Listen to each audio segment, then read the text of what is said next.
Hi friends, MD Vegan. I make a new persimmon pudding and a very simple one. Just two main ingredients and then I'll top a little bit of raspberry on top of it.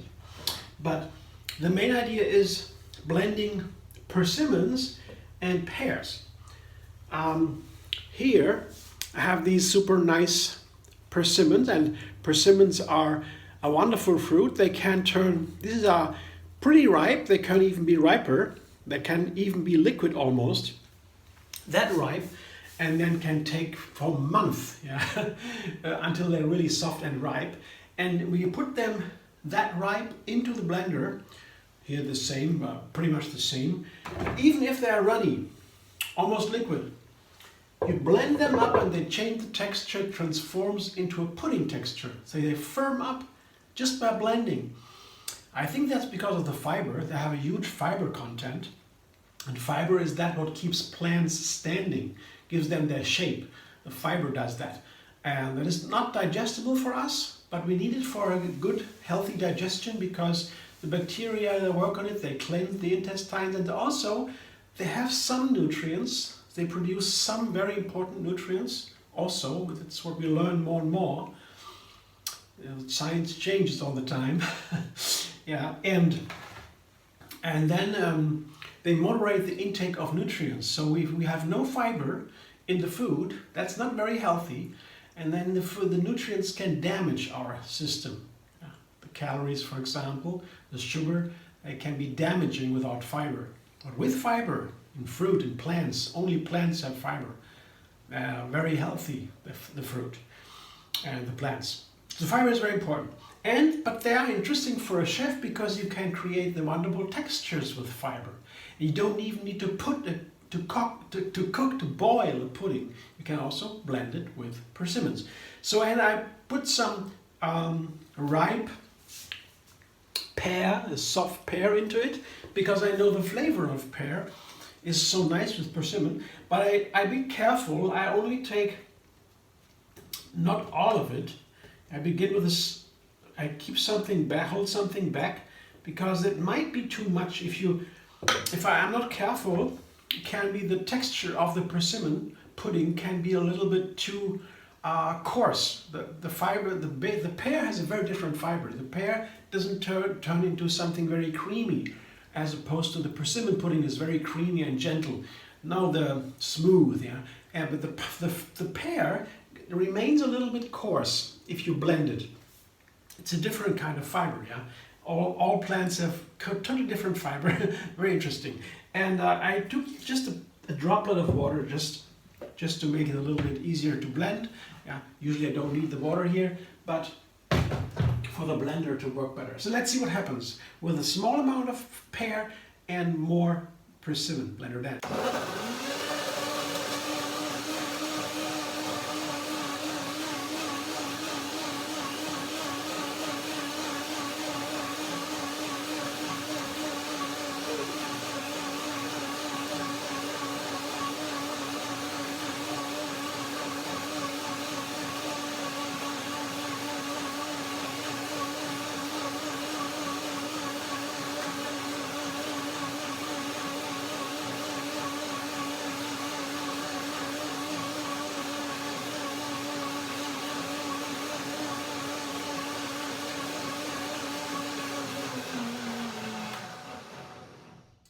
I can see some of these dots here, these red dots you might see.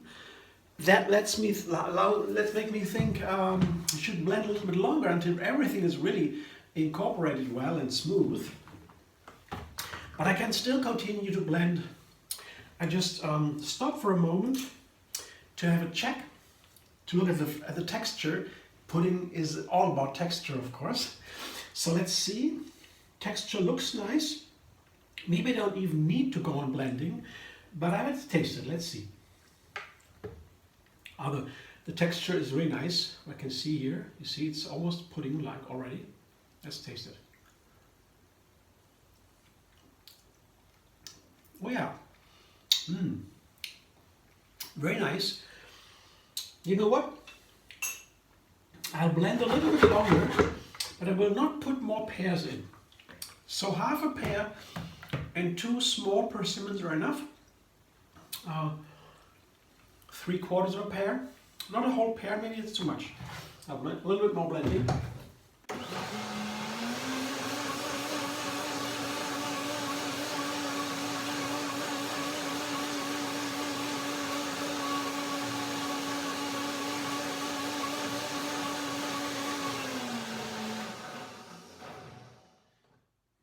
Yeah, the sound of the blender also tells me when it's done. Okay, it's okay. I show you what it looks like. Yeah, it's a pudding texture. That's so nice. It's amazing. And also, fiber is something that makes us full. Yeah, it's very filling. Fiber. If food has a lot of fiber, like these persimmons, they keep for a long time in our system, in our body, before we have to eat again, because we feel hungry again. That's also what fiber does. It's a wonderful thing. You see the texture here, isn't it wonderful? That's just a persimmon pudding with a pear. Very simple. And I put on top, I have some raspberries here. They have been frozen, as you can see maybe. Yeah. And I just put them in a water bath, hot water, and they thaw with the lid on top. They thaw pretty fast. It's all. And then I put it on top some of the beautiful raspberries here. You know, these frozen berries are very easy to get, very available, and they're very inexpensive. Yeah, I can always have some frozen berries in my freezer at home to use them anytime, and I don't need to wait until they're fresh in summer. Because especially berries, we should eat berries every day. They're highly recommended. All kinds of berries, blueberries on the top, yeah, and raspberries also super healthy. They are so healthy and so much fun to eat.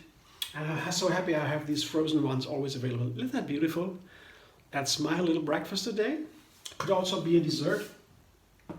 But the breakfast with the persimmon is so nice because, as I said, high fiber content makes them very nutritious and filling. Even if fiber by itself is not so nutritious, it's not a nutrient. Yeah? It has some small amount, but in the bulk of the fiber, it's just for digestion, to make the digestion work. The nutrients, the vitamins, the minerals, the calories, that's all out of the fiber, most of it. But still, it makes the food filling and keeping. Yeah, and we learn so much. Yeah. Veganism also a very important path into knowledge. We learn so much more about ourselves, our health, about our nature and where we live on the planet, that we need to protect it. Yeah. Vegan food is so important to improve our nature. Yeah. Because most of the planet is already free of nature.